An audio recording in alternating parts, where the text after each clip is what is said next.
Well, good morning and welcome to another Wine Steward video. We're doing this downstairs this week because there's a dog in a crate in the office and I don't want to disturb him because he's in somewhat of a very pleasant coma at the moment, and that's a blessing because he's already had his long walk and some Frisbee time, and now he can sleep while we produce. We are going to tell you this week about what's going on in the wine bar. We're also going to put a rumor out there. What else should we tell you? Well, what do we have behind us? This is in fact our spirits display. So now you can walk right into the store and see all of these really lovely things, gin and whiskey and what else is there? Tequila and more gin. Lots of nice things. Let's tell you about one thing that just showed back up. We have mentioned this before, but did you know that the winery called Stonestreet up in the Alexander Valley, because of their connection to horse racing, actually has a Kentucky bourbon now, and this is really, really delicious stuff. Not too overpriced. It's not overpriced at all. I think it's very worth its price, and it is rich and caramely, and a little sense of maybe sweet corn going on. At any rate, this is a beautiful bourbon by the Stonestreet folks. Rather rare. Very few people have heard of it, and very few retailers are honored to carry it, and we certainly are. So this is our third order of a bourbon that many of you have already come to know as gorgeous. Just letting you know, it's back at the Wine Steward.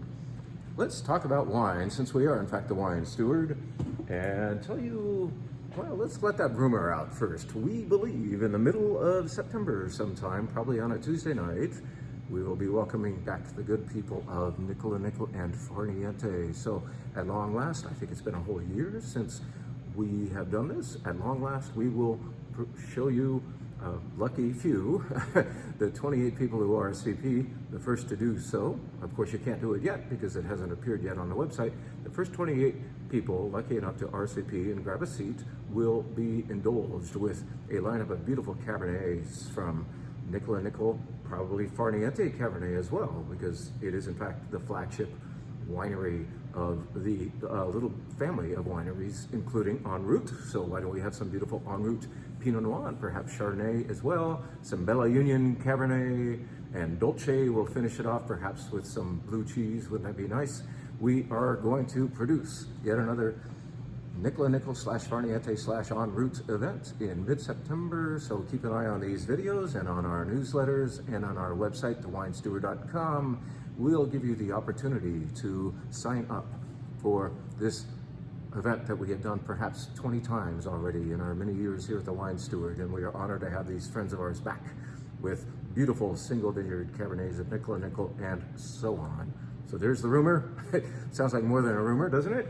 Let's tell you now about what's going on in the wine bar. We're going to keep this one fairly short, mercifully, and just say that, you know, when you walk in the store, you don't even have to go upstairs to find out what we are pouring. So Eric has kindly built us a little rack. I'll take you over there right now.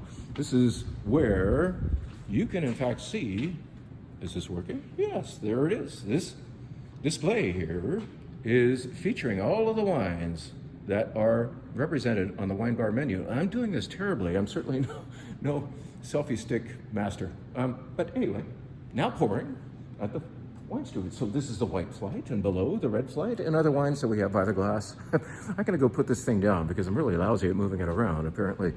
Never tried that before. Forget being high tech, Jim. Let's just tell you about some of the wines that we're doing in the wine bar. I think I'm most excited about the fact that we finally have enough beautiful Italian whites, newly arrived, to have an all-Italian white tasting flight.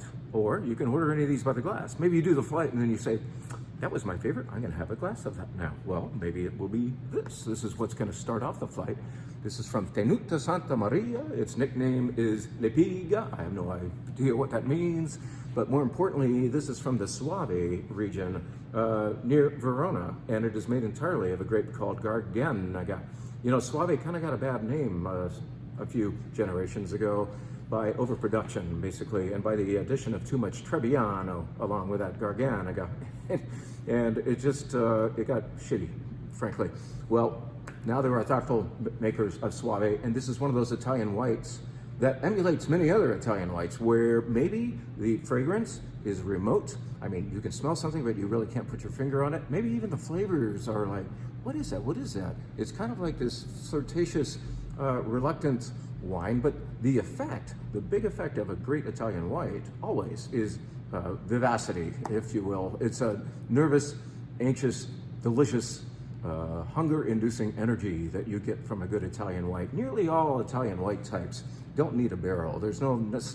You don't need to enrich these things because you would, in fact, steal from that effect of liveliness that you get from a good Italian white. And that is what happens in all 5 of the wines in the flight. What's one other one? Here's another example. So Soave is one, and then we're going to go a little farther east and south to the area of the Marche, Le Marche, on the Adriatic Sea, and go maybe a few miles inland from the sea to a subregion called Castelli di Jesi for a Verdicchio. Verdicchio does have a little more character, I would say, than perhaps that Soave over there, where the Soave has the beautiful effect of zing and whee, I'm hungry now. This has some, a little more,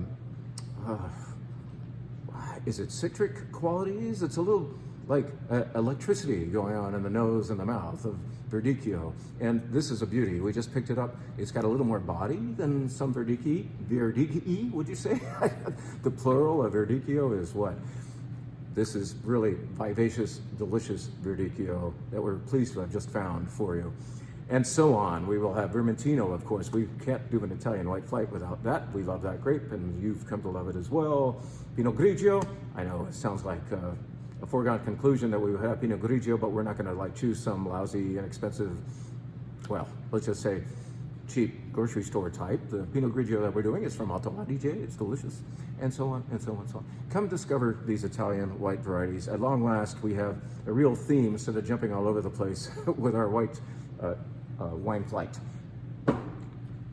We also have a very certain theme for our red wine flight, and it is wines of the Rhone, or Rhone-inspired wines. The Rhone Valley, of course, is in the southern part of France, in northern Provence, and it features especially the grapes Grenache, Syrah, and Mourvèdre. And we are going to celebrate those grape varieties, those Rhone grape varieties, as rendered all over the world. So we're going to go to Priorat, Spain. Priorat is a beautiful place. I've had the pleasure of visiting a couple of times, and in fact I've gotten to visit the winery that we're featuring called Mas Doix. Les Crestes from Mas Doix is in this Rhone-inspired flight. Why? Because it consists of Grenache and Carignan, and a little bit of Syrah, as a matter of fact, in that particular blend. But let's tell you about 2 things that are represented by bottles I can put in front of you, and we will finish the flight with, of course, a Rhone wine. So this is probably the most, it is definitely the most famous wine location within the southern Rhone Valley of France. Châteauneuf-du-Pape, our old friend. This is a particularly beautiful value in that it's not very expensive for the Châteauneuf-du-Pape type. In fact, I'd call it inexpensive for the Châteauneuf-du-Pape type. And it's also very much to my liking because it is a classic style in that, yes, there's lovely fruit, but there's also a slight development to that fig and date quality that you get in phase 2 of Châteauneuf-du-Pape. And there's that mysterious quality we call garrigue, because we can't really put our finger on exactly what that is, but some people would say this is the the sense of airborne windblown herbs in this wine as well. So besides the kirschi fruit, you get the date and the fig, and you get this garrigue quality all packaged up in a beautiful bottle of Châteauneuf-du-Pape. To finish the flight, I've told you about the Priorat. There's some other wines, but let's just tell you about one more wine that I'm very, very pleased and proud to put in front of you. This is a very fitting ending to the video by saying that the 2023 Domaine de Plus-de-Vie is now released. There's only a little of it because Mark and I did just, one hogshead's worth. Do you know what a hogshead is?